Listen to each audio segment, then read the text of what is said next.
Three bullies attack a black woman on the street until her husband shows up.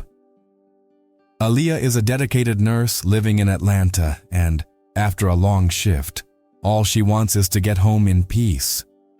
But that ordinary night turns into a nightmare when she finds herself surrounded by three men who decide to make her a target of violence and humiliation. What seemed like just another injustice in her life reveals something much bigger, capable of forever changing the course of her story.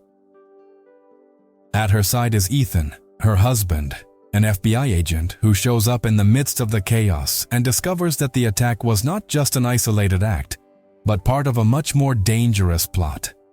Amid pain, courage, and unexpected revelations, Aaliyah learns that within her lies a strength capable of facing any darkness.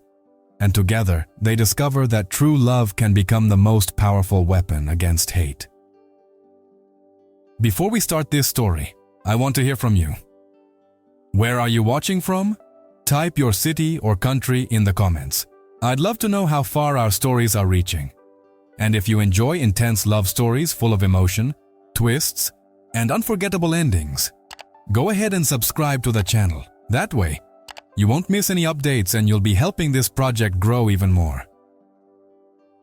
Aaliyah pushed open the heavy door of the community hospital with her forearm, as if trying to shake off the weight of 12 hours on shift.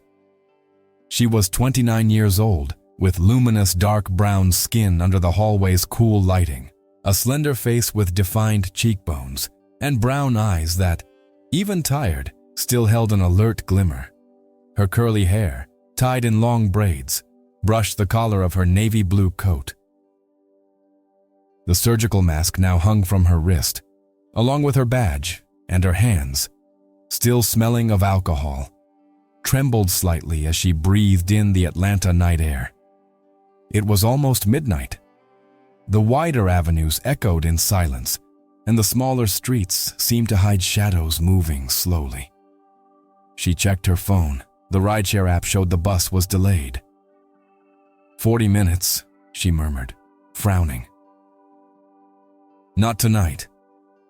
She put the phone back in her coat pocket and made a decision she rarely made, to walk the 4 blocks to her apartment.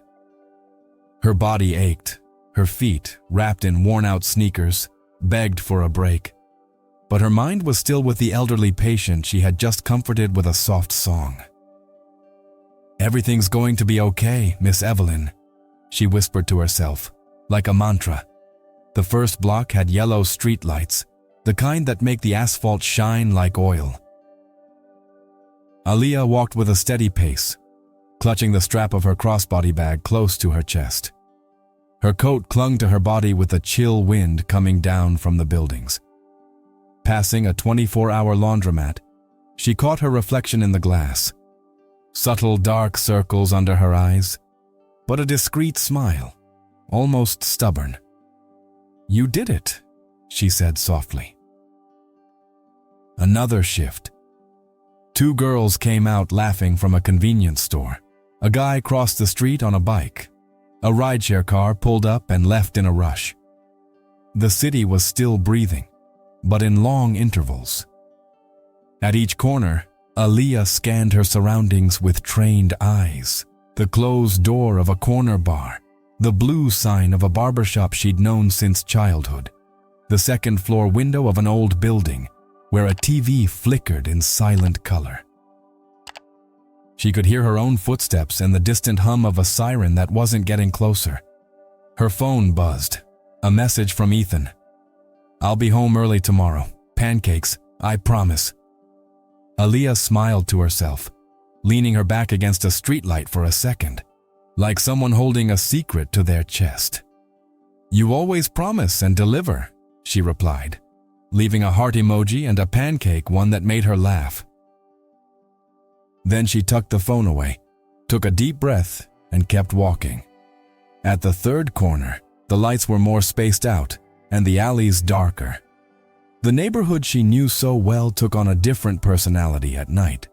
Cracked facades seemed to frown, and lined-up trash bins became silhouettes, like silent sentinels. Aaliyah adjusted her bag. Just 2 more blocks, she told herself firmly, like she did with anxious patience. You know where you're walking. Keep your head up. She passed a brick church, one of those with changeable signs out front. Today's message read, "Light defeats darkness. Keep going." Aaliyah touched the edge of the sign with her fingertips, like a greeting. Amen. Across the street, an older man was collecting a cleaning cart at an office entrance. He raised a hand. "Good evening, miss." She smiled back. "Good evening, sir." "Sir, holding it down?" He chuckled. "Always." The city sleeps. We watch over it. She walked on, warmed by the simple exchange. Turning the second to last corner, the wind picked up. A plastic bag scraped across the asphalt, rustling like tissue paper. Aaliyah quickened her pace. Her coat brushed against a chain-link fence, and the sound made her glance over her shoulder. Nothing but overlapping shadows. "It's okay," she said, steadying her breath. "You know this neighborhood?" To distract herself, she mentally repeated tomorrow's grocery list. Eggs, flour, fruit. "Ethan's pancakes," she murmured, and a laugh escaped. 2 cars passed slowly, their tires whispering on the asphalt. She heard muffled music fade around a corner. For a moment, the street seemed longer than usual. The clock read 12:07 a.m. A dog barked behind a gate, and she raised a hand to show she was just passing through. "Hey, big guy." "I'm going." The barking stopped, turning into a lazy grumble. Aaliyah paused under a faulty streetlight that flickered at irregular intervals. The light cast small flashes ahead, like heartbeats. She massaged the back of her neck with her right hand, trying to release the tension. Her short, unpolished nails reminded her of the many hours spent in gloves. "I need a hot shower," she said quietly. "And to sleep without an alarm." Her stomach growled, and she pictured the smell of fresh coffee in the morning, Ethan's laughter filling the kitchen, the radio tuned to the jazz station he always insisted on. A can rolled down the gutter and stopped near her sneaker. She looked up. At the mouth of a side alley, a shadow moved, as if someone stepped back into the darkness. Her heart skipped a beat. "Hello?" she called out, trying to sound more confident than she felt. Silence answered, thick and heavy. Aaliyah stepped backward once, then forward, deciding not to stand still. "No drama, Lee," she whispered, using her childhood nickname. "Rhythm, focus, home." Her phone buzzed again, a notification from the app. The bus was finally approaching the previous stop. She let out a humorless chuckle. Too late now. She put the phone away and continued walking. The zipper on her bag scratched slightly. She adjusted it and checked the position of her pepper spray. "Always be prepared," she said, recalling the advice she gave her friends. The thought of having to use it unsettled her, but knowing it was there made her feel steadier. As she neared the main intersection, she noticed the sidewalks were emptier than usual. The traffic lights cycled colors over the nearly deserted street. A green light briefly illuminated graffiti on a wall. "Stay safe. ATL." Aaliyah shivered, not from the cold. She stopped next to a closed newsstand and watched her breath form small clouds in the air. "It's just fatigue," she said, like reassuring a patient. "Just fatigue." Her sneaker slipped slightly on an oil stain, and she caught herself with a graceful sidestep, almost like a dance. "Almost fell, Miss Aaliyah." She imagined the old lady at the hospital teasing, and whispered back, "Not tonight." The quick joke brought a bit of lightness. She lifted her chin, tucked a braid behind her ear, and kept going, like someone crossing a silent stage after the final scene of the day. In the near distance, she could already see the awning of her building, with the white light always on at the entrance. A small but real sense of relief began to bloom in her chest. "Almost there," she said, letting her body register the end of the journey. With each step, the world seemed to realign. The street regained definition, the sounds grew sharper, and her heartbeat slowed. Then something changed in the silence. A louder, more deliberate clatter of a kicked can burst behind her. Aaliyah stopped, her whole body on alert, as if her muscles suddenly remembered that the night sometimes hides tests no one signs up for. She took a deep breath, steadied her voice, and decided not to show fear. "Who's there?" she asked clearly, without raising her tone too much. The echo repeated her question. The streetlight flickered twice, and the shadows, for a moment, seemed to step closer. Aaliyah kept her eyes on the path, but the sound of short laughs and clinking glasses echoed from the next corner. A rundown bar displayed a red neon sign with faulty lights, and 2 outdoor tables were occupied by 3 men. The first, tall and skinny, wore a faded leather jacket. He had patchy facial hair and eyes that scanned people like impatient searchlights.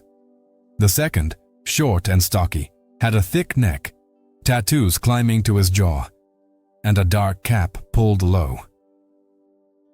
The third, clearly the leader, was burly, broad-shouldered, with a shaved head and a cold smile that didn't reach his eyes. When they saw her, they exchanged quick, tilted glances, like hunters spotting prey. "Look who decided to parade around here," said the tall one, standing up with a lazy movement. "Late to be walking alone, don't you think?" The stocky one laughed at himself, a dry sound, while the burly one took a sip from his glass and set it down on the railing with a snap. "The city isn't a place for delicate people," he teased, stretching out the last word as if it were a string he chose to pull. Aaliyah did not slow down. She felt the skin of her arm bristle under the coat's fabric, but kept her chin firm and shifted 1 step toward the edge of the sidewalk. "Good evening," she said in a clear voice. "I'm just passing by." The tall one stepped in front of her, leaning in as if to measure her breath. "Passing by, without saying good evening properly?" The stocky one moved to the other side, narrowing the way. The burly one, still leaning, watched with the calm of someone who commands without needing to speak much. "I'm coming back from work," Aaliyah explained, keeping her eyes on the first man's. "Just let me go on."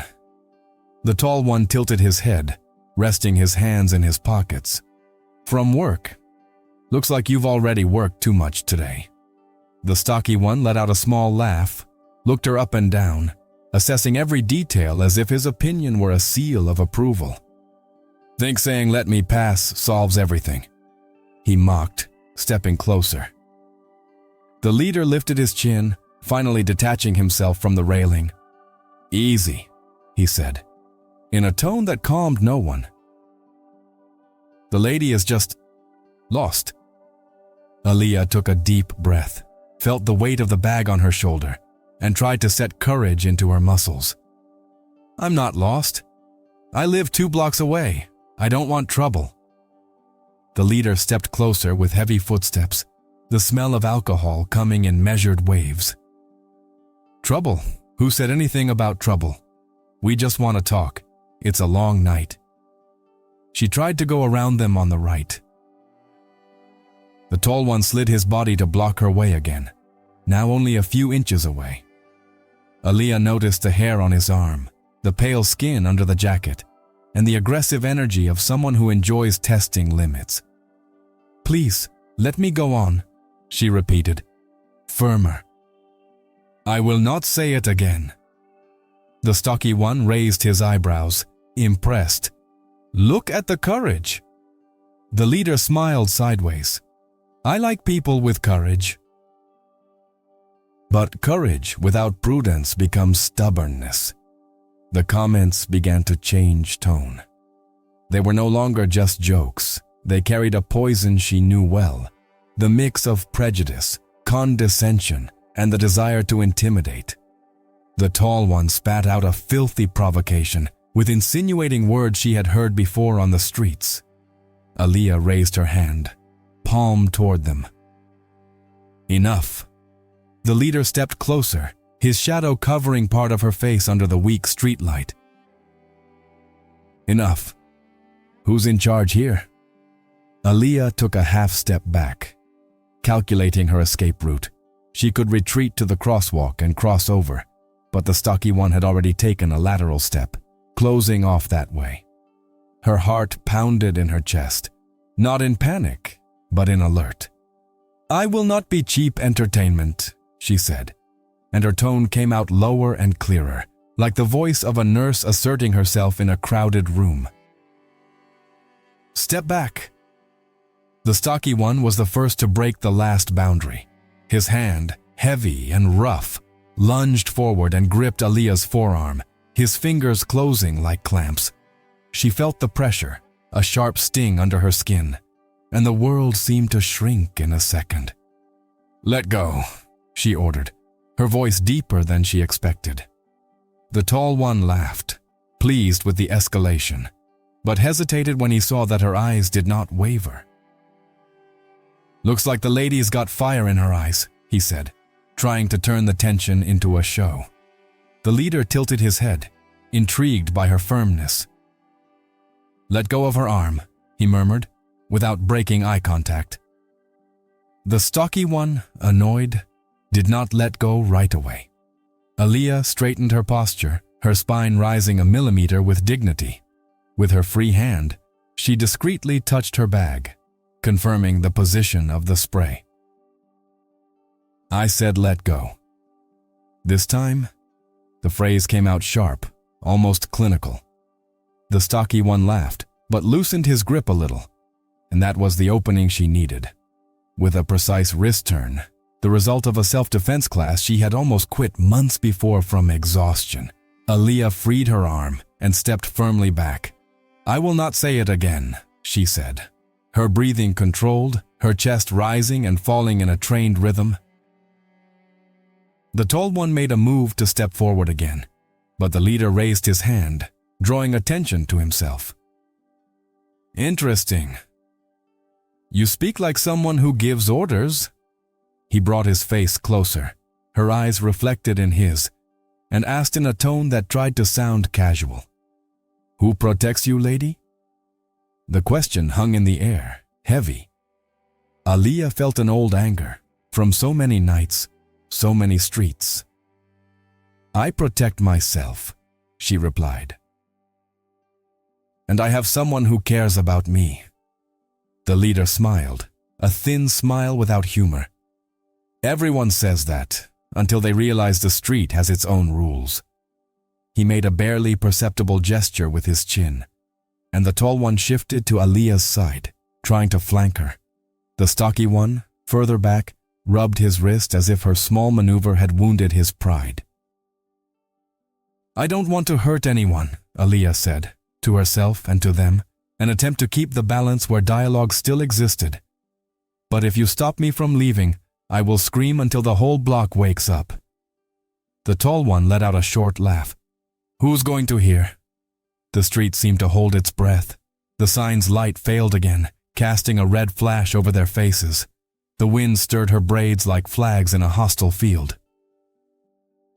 The leader took one final step, entering Aaliyah's personal space. But there was something in his look that wasn't pure improvisation.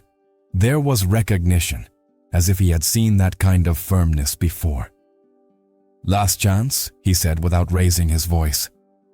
"Stay and talk, or turn your back as if nothing happened." Aaliyah exhaled, and in the space of a second, remembered all the times she chose to be smaller so as not to cause trouble. Not this time. "I am going to pass," she said, placing each word as if arranging surgical instruments on a tray. The tall one brushed his shoulder against hers, a gesture mixing provocation with an attempt to push. In a fraction of a second, Aaliyah raised the spray from her bag, not pointing it, only showing she was not unarmed. I said I don't want violence, but I will not allow you to touch me. The stocky one growled something she refused to register. The leader tilted his body just slightly, analyzing the situation coolly. Interesting, he said, and the way he pronounced the word was not praise but calculation. You really believe the street will listen to you? At that moment, the bar door opened and an employee came out with a trash bag, looked at the scene, and like so many others, preferred to look at the ground. The door slammed shut again. For a second, the city seemed complicit in the silence. Aaliyah felt her chest tighten. If I must, I'll run, she thought, measuring distances, routes, corners. But when she straightened her gaze again, calm had already returned to her face. Not the calm of someone who feels no fear, but the calm of someone who decides to go through it. Let me pass, she repeated. And the final note of the phrase sounded stronger than before, a sound the leader did not expect. The burly one opened his mouth to answer, but a tiny detail cut through the night. The reflection of headlights rounded the corner, bleaching the asphalt with two white beams drawing closer. The noise of the engine slowing, the headlights sweeping over faces, the echo of a restrained brake. The leader turned his head, squinting against the light. The tall and the stocky ones also looked uncomfortable, like people caught with their hands where they shouldn't be. Aaliyah did not move.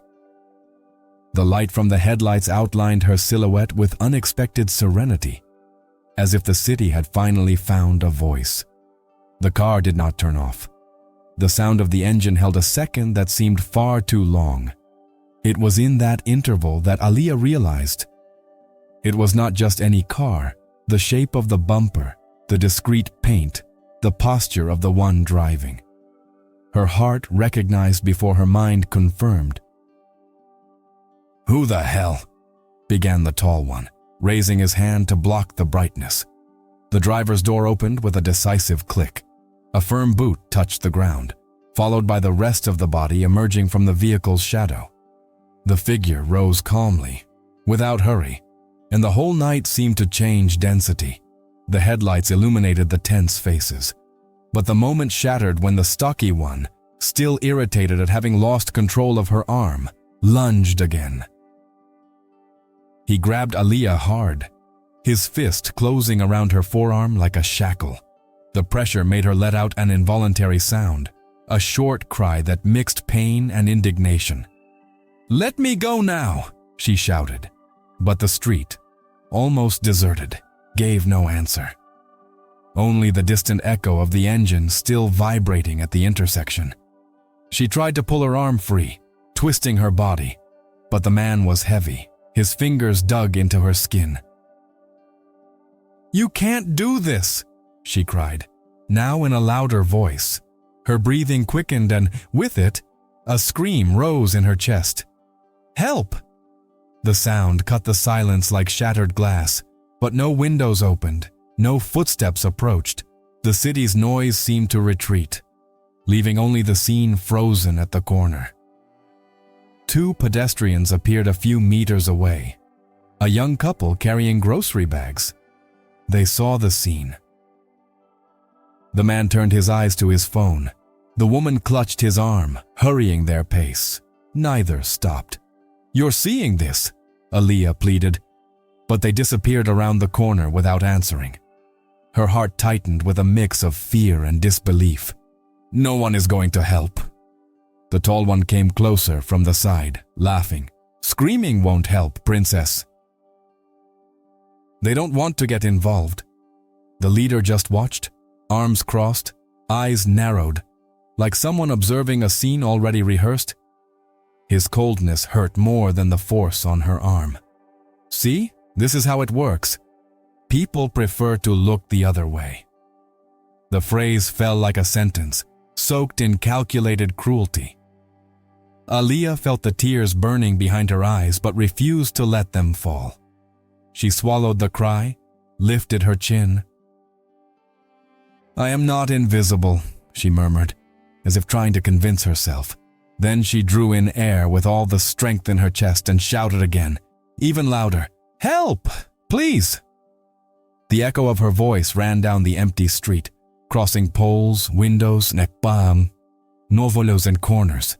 Again, nothing. A car passed on the other side of the avenue, speeding up as if it saw nothing. The stocky one laughed, pressing her arm harder. No one's coming. You're alone. But Aaliyah's gaze did not break. Even suffocated, even ignored, there was fire. She stared at the leader, the words coming out firm. If you think you're going to silence me, you're mistaken. The leader tilted his head, intrigued by her bravery. Interesting. Even so, it's still just you against the three of us. Deep in her chest, the mix of anger and fear was transforming into a flame of resistance. Every unanswered cry, every averted look, every hurried step that ignored her fed a silent decision. Not to give in. The anguish was real, her body trapped, her arm hurting, but her eyes said something the bullies did not expect. It wasn't submission. It was the promise that this night would still turn. The leader opened his mouth to speak, but the deep vibration of the nearby engine returned, clearer now, like thunder warning of a storm. The headlights that had illuminated the scene before moved forward again, cutting the darkness and forcing everyone to turn their faces away. The silence of the passers-by and the coldness of the street were interrupted by a presence approaching, steady and deliberate.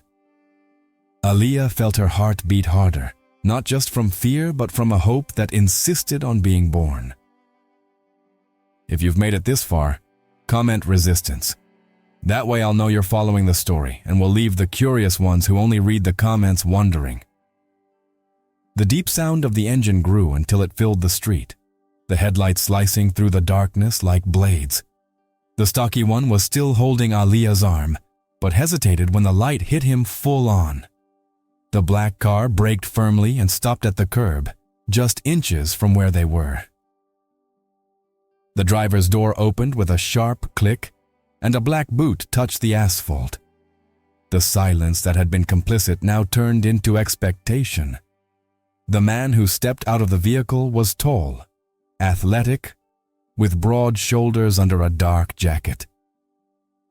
Ethan Johnson lifted his face, and his blue eyes locked directly on Aaliyah. For an instant, time froze. He had come back earlier than expected, without warning, carrying the weight of the mission he had left behind, but none of that mattered now. The scene before him was an open wound, 3 men surrounding his wife, one of them holding her, with brutality. Let her go, now. Ethan's voice did not come as a shout, but as a cutting order, loaded with authority. The stocky one laughed, trying to hide his discomfort. And who are you to give orders here? The tall one leaned to the side, curious, and the leader narrowed his eyes, sizing up every detail of the newcomer. Ethan left no room for doubt. He took 2 firm steps, the dry sound of his boots against the asphalt making the bullies exchange glances. Aaliyah, still held by the arm, felt her heart race as she recognized him. Ethan. Her voice came out trembling, a mix of relief and disbelief. The stocky one shot her a look, as if to confirm the importance of her reaction. So this is the so-called protector, he mocked, squeezing her arm harder. The pain made Aaliyah let out a moan, and Ethan stepped forward immediately, the restrained anger vibrating in every muscle. I will say this only once, Ethan repeated, his tone now lower but carrying a veiled threat. Take your hands off her. The leader, silent until then, let out a short laugh. Easy out, cowboy. We're just talking with your wife. No need to dramatize. Ethan turned his wrist, discreetly revealing the badge clipped to his belt. The headlight's light reflected on the silver metal. FBI, does this look like a conversation to you? The air changed density. The tall one, who had been showing mockery, stepped back half a pace. The stocky one hesitated but did not release Aaliyah's arm. The leader kept his gaze fixed on Ethan, and a slow smile spread across his face. "A federal agent married to a black woman.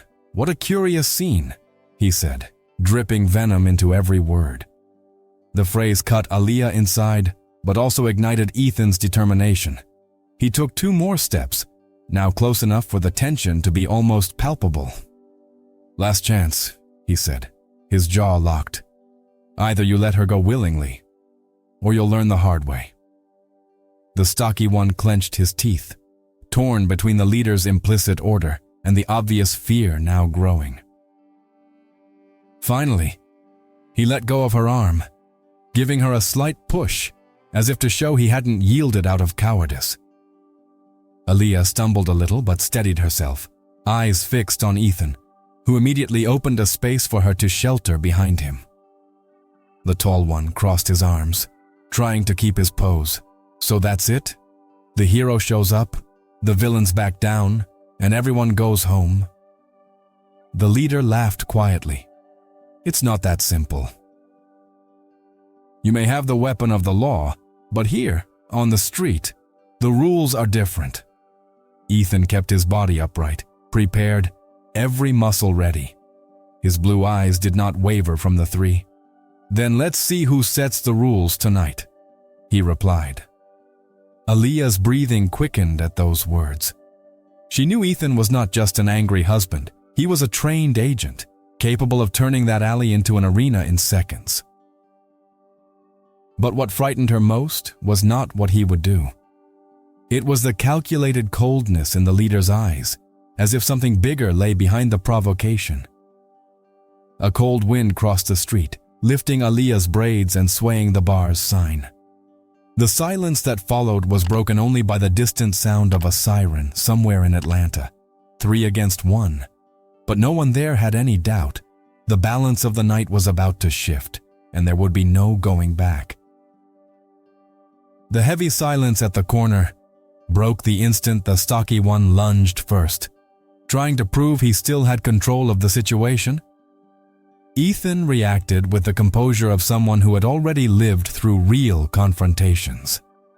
He sidestepped, grabbed the aggressor's arm, and in a swift, calculated movement twisted it behind his back. The stocky one cried out in pain, the sound echoing off the damp walls of the alley. "I warned you not to touch her again," Ethan said, his voice deep, each word weighing like iron. The tall one did not wait. He rushed at Ethan with a clumsy punch but met only air. Ethan ducked, rotated his hips, and struck the man's stomach with a sharp blow that knocked the wind out of him. The attacker fell forward, gasping, and Ethan used the moment to pin him to the ground with his knee. "Stay on the ground. It's over for you." The tone was one of absolute command, leaving no room for doubt. Aaliyah watched just a few steps away, her heart racing, her eyes filled with tears, not only of fear, but of a mix of pride and relief. "Ethan, careful!" she shouted, seeing the leader move. Unlike the other 2, he did not rush in blind fury. The burly one took 2 slow steps, studying every reaction, his eyes fixed on the agent. He pulled out a thick chain wrapped around his fist, the metal clinking in the silence. "You think you're just another man from the street, but I've met men like you before," said the leader, with a calm that seemed rehearsed. Ethan stood up, keeping his posture firm. "And every one of them fell," he replied. The leader lunged with a chain, swinging it in the air before trying to strike. Ethan blocked with his forearm, feeling the pain of the metal's impact but not retreating. Aaliyah stifled a cry, bringing her hand to her mouth. The sound of the chain echoed, followed by the crack of muscles under strain.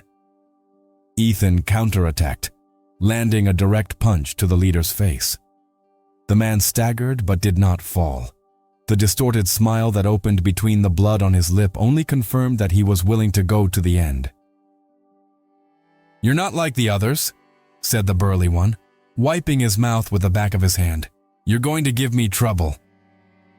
Ethan narrowed his eyes. "And you have no idea who you're dealing with." The stocky one, still down, tried to get up, but Ethan, without looking back, raised his voice in a commanding tone. "Stay on the ground, or you'll regret it." The man obeyed, retreating against the wall, swallowing hard. The tall one, immobilized, writhed but had no strength to fight back. The fight now was between two, Ethan and the leader. They circled each other, measured steps, like predators in a duel. The chain clinked, their breathing filled the space. Aaliyah felt every second as an eternity.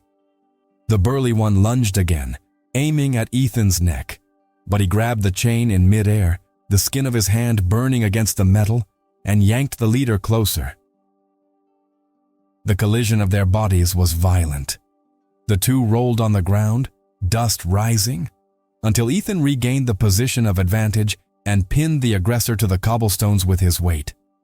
The leader, even pinned, laughed disturbingly. "You think you've won, Agent? We're not just three. There are many like us." Ethan pressed his arm harder against the ground. "And everyone that shows up will fall the same way." Aaliyah's breathing came in short gasps, and the tension in the air was almost tangible. She wanted to run to him but knew any distraction could be fatal. Her eyes met Ethan's, and in that moment she saw not just her husband, but the agent, the protector, the man carrying on his shoulders the weight of confronting monsters of flesh and blood. The leader still resisted, muscles pulsing under his jacket. But Ethan, with precise technique, applied an arm lock that tore a scream of pain from him. The chain slipped from his fingers and fell to the asphalt, producing a metallic sound that marked the turning point of the fight. Ethan, breathing hard, held him down. "You're not going to hurt anyone else." Not today, not ever. The scene froze in that instant. Two men locked in combat. A woman injured but standing firm, the whole street breathing tension. But beneath the sweat and blood there still hung the sense that this wouldn't end here. The leader was not a simple bully. There was something more, something hidden. And Ethan knew the fight was only beginning. The weight of Ethan's body kept the leader pinned to the ground. But something in the man's eyes did not match that of an ordinary thug. It was a cold, calculated, almost defiant stare. While blood trickled from the corner of his mouth, he still wore a crooked smile, as if he knew something Ethan had yet to realize. It was then, when the headlight's light hit the burly man's face full on, that the memory came like a bolt. Ethan knew him. Not by a street name, but from a file. His face had been in reports, surveillance photos, confidential meetings inside the FBI. Those eyes had appeared in a recent investigation into an extremist group preaching racial hatred and planning silent attacks across the country. Ethan's blood ran cold, not from the immediate danger, but from the awareness that this night, which had seemed like chance, was connected to something far bigger. My God. "It's you," murmured Ethan, pressing the man's arm harder against the asphalt. Aaliyah, still gasping, stepped closer cautiously. "You know him?" Ethan did not answer right away, but his silence was answer enough. The leader let out a hoarse laugh, even pinned. "So you remember, Agent? I knew one day our paths would cross." Ethan narrowed his eyes, anger and concern mixed. "You're more than a street coward. You're tied to the Stone Creek group, aren't you?" The burly one did not deny it. On the contrary, he smiled even wider, as if the revelation were his victory. We're not three drunks in a bar. We are many. We're in every city, in every shadow. Today you won a corner, but you won't win the war. Aaliyah brought her hand to her mouth, shocked. Ethan, what is he talking about? Her husband took a deep breath, keeping his tone controlled. He's not just anyone. This man has been monitored by the FBI for months. He's one of the leaders of a racial hate cell. They're planning something big. The stocky one, still on the ground, widened his eyes upon hearing that, as if he hadn't fully understood who he was following. The tall one, pale, shifted nervously. The leaders, however, remained firm, even under pressure. Now you understand why no one came to help. Fear, indifference, that plays in our favor.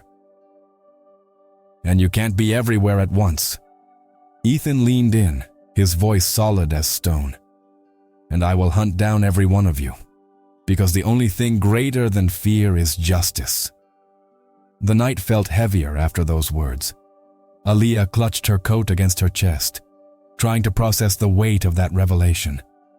What had seemed like just a street assault was now revealed to be a dangerous link in a much larger network. This wasn't chance.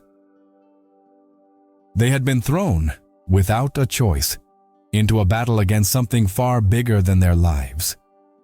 The leader looked directly at Aaliyah, ignoring the pain of being restrained.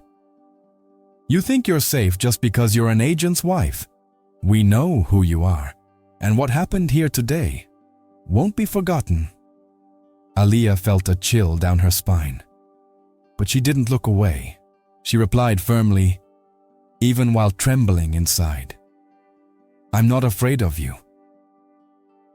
You feed off hate, but hate doesn't last forever.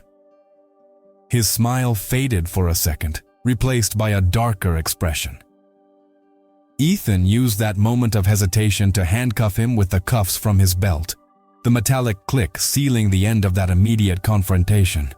But deep down, both of them knew this wasn't the end. It was just the beginning of something far more dangerous. The siren that once seemed distant now echoed nearby, growing louder by the second. The scene at the corner lit up with flashing red and blue lights turning onto the street. The city, which had stayed silent, was finally responding.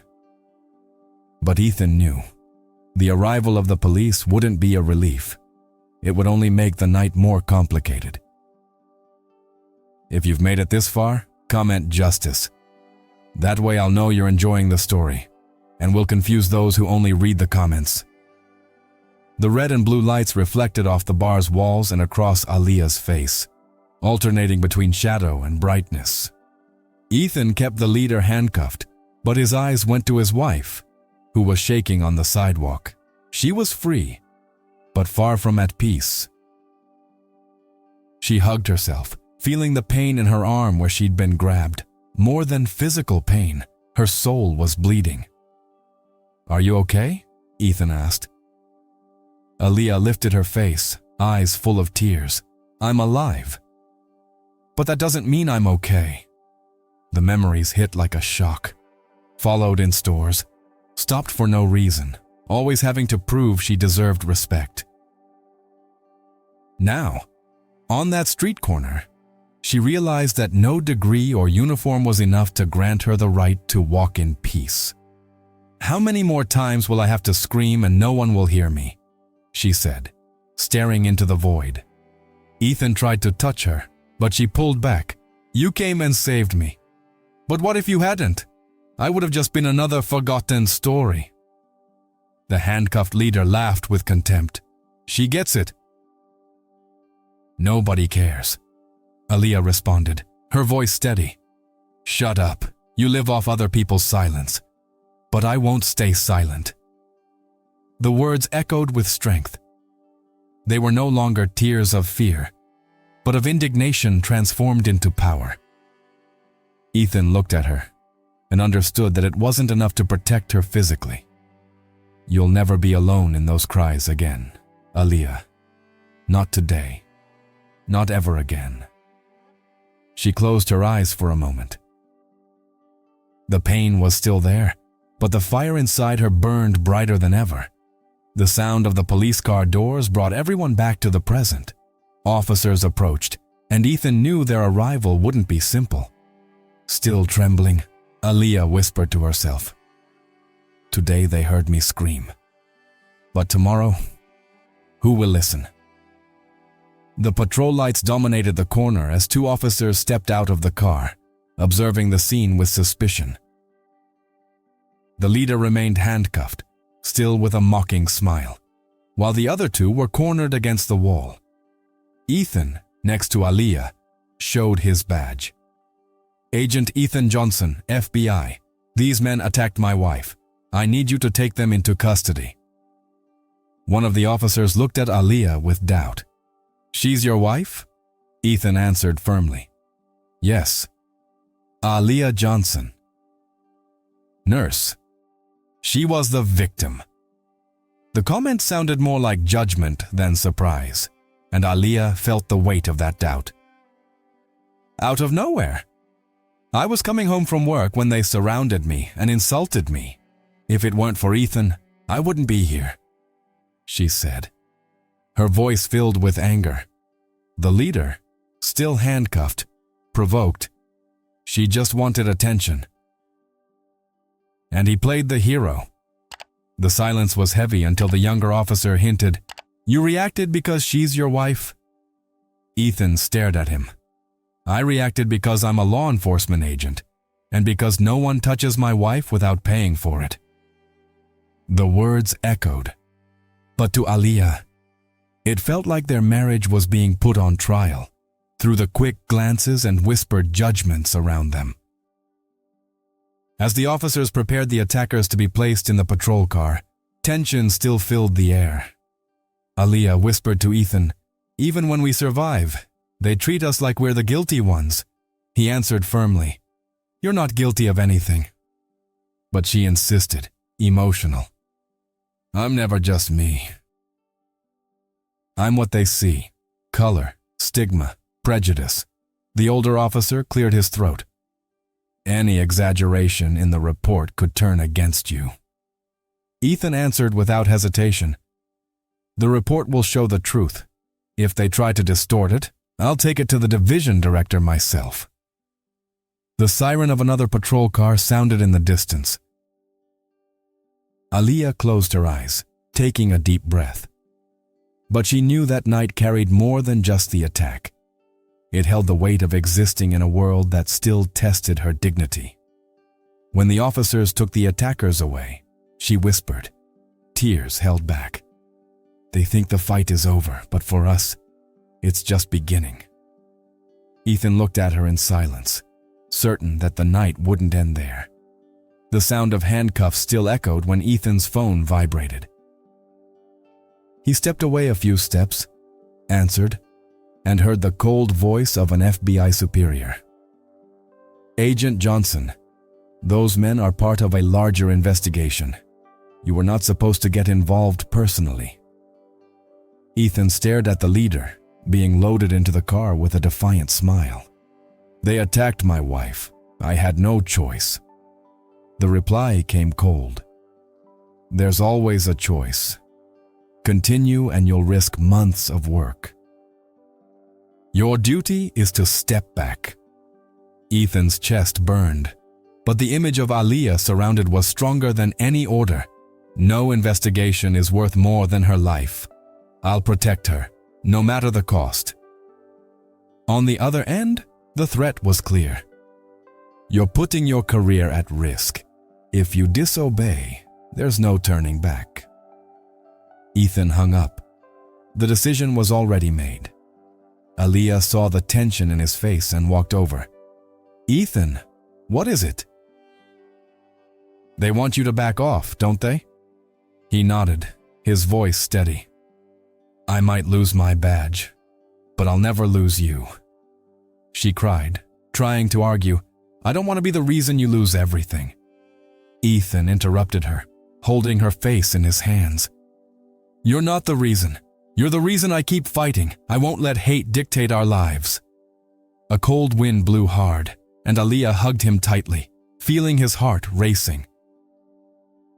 In the background, the leader shouted from the patrol car, "You think you've won? This is just the beginning." The doors slammed shut, and the car drove off. Ethan knew his choice came with a high price, but also with immeasurable value, reaffirming that nothing, not even his career, would ever come before the love he had for his wife. If you've made it this far, comment choice. That way, I'll know you're following the story, and we'll confuse those who only read the comments. The patrol cars pulled away slowly, taking with them the 3 handcuffed men. The siren's echo faded into the early morning, but the weight of the night remained. The street was almost empty again, and Ethan kept Aaliyah close to him, as if afraid the world might try to pull her from his arms at any moment. She breathed deeply, still shaken, but an unexpected strength was beginning to grow inside her. The hands that had grabbed her and the insults still echoed in her memory. But so did the moment she raised her voice and refused to be silenced. Ethan looked at her, concerned. "Do you want to go straight home? I can call someone to check on you." She shook her head. "No, Ethan. Tonight I needed to be saved, but I don't want to live as someone who needs saving all the time." Aaliyah lifted her face and spoke firmly. "They tried to tear me down, but I learned that my worth doesn't depend on the eyes of someone who hates me. It's here, in me, and in the love we chose to live." Ethan held her hands, moved. "You are so much stronger than you think, and I'm the luckiest man to walk beside you." She smiled, not like a victim, but like a survivor. To survive means more than to endure. It means to live in spite of everything. The wind blew cold, but this time she didn't flinch. The night had been cruel, but in her, a certainty had been born. No one would ever define who she was. Ethan held her close, and on that sidewalk marked by violence, their love stood stronger than any shadow. Deep down, Aaliyah knew she would still face judgment, but she had discovered her greatest weapon, courage fueled by true love, the kind that not only comforts but strengthens. So, what did you think of this story? I'd really love to hear your opinion. Leave your rating from 0 to 10 in the comments to let me know how much you enjoyed it. If this story moved you, like the video, share it with someone special, and subscribe to the channel so you don't miss what's coming next. Before you go, I picked another powerful story that I'm sure will move you even more.